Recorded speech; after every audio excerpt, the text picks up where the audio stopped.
Berbicara mengenai kekristenan, kekristenan bukanlah sekedar agama, tapi lebih daripada itu, kekristenan adalah kerajaan Allah dan juga relasi di dalam kerajaannya yang sempurna itu.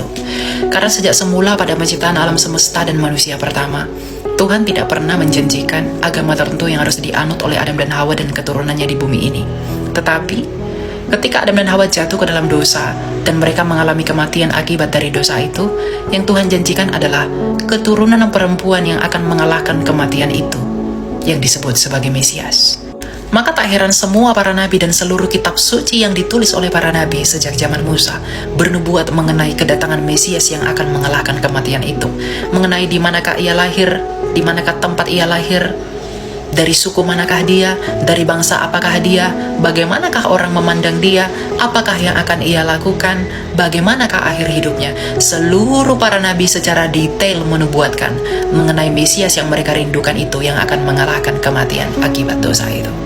Dan 2000 tahun lalu lahirlah seorang pria miskin yang terbiasa hidup menderita dan sengsara dari Nazaret yang bernama Yesus yang disebut Kristus, di mana tempat kelahirannya, cara hidupnya, kematiannya, dan akhir hidupnya persis seperti yang dinubuatkan oleh para nabi ribuan tahun sebelum ia dilahirkan sebagai manusia. Dan yang paling penting adalah pengharapan seluruh para nabi tergenapi dan terpuaskan di dalam pribadi yang bernama Yesus yang disebut Kristus dari Nazaret ini, di mana pribadi yang bernama Yesus Kristus ini ternyata dialah yang mereka tunggu-tunggu, yang mengalahkan kematian itu dengan hidup kembali melalui kebangkitannya. Melalui kebangkitan pria yang bernama Yesus Kristus ini, kematian dan kuasanya telah dikalahkan oleh Kristus. Di mana terkalahkannya kematian dan juga kuasa dosa melalui kebangkitan Yesus Kristus menjadi kabar sukacita dan angin segar bagi seluruh keturunan Adam di bumi ini, di mana seluruh keturunan Adam yang telah berdosa dan harus mengalami kematian kekal kini memiliki pengharapan kehidupan kekal melalui iman kepada Dia yang telah mengalahkan kematian itu, yaitu kebangkitan Yesus Kristus. Inilah mengapa tidak ada alasan bagi kita untuk meninggalkan Kristus, karena satu-satunya pribadi di dalam sejarah dunia yang telah berhasil mengalahkan kematian melalui kebangkitannya hanyalah Yesus Kristus seorang diri.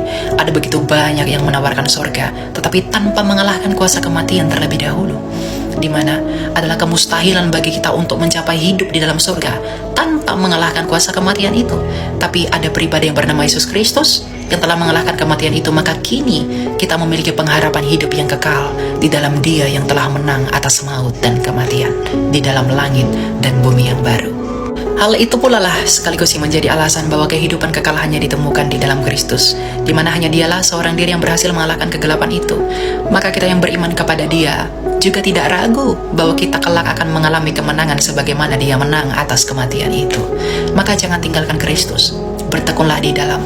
Selain daripada itu, Tuhan Yesus juga mengajarkan kita hukum yang sangat agung dan hukum surgawi, di mana di dalam Dia kita harus mengasihi Allah, mengasihi sesama, dan bahkan musuh kita pun harus kita kasihi. Itulah hidup yang sesungguhnya. Aku berdoa, semoga Tuhan mengingat nama kamu di dalam kerajaan-Nya kelak. Tuhan memberkati kita.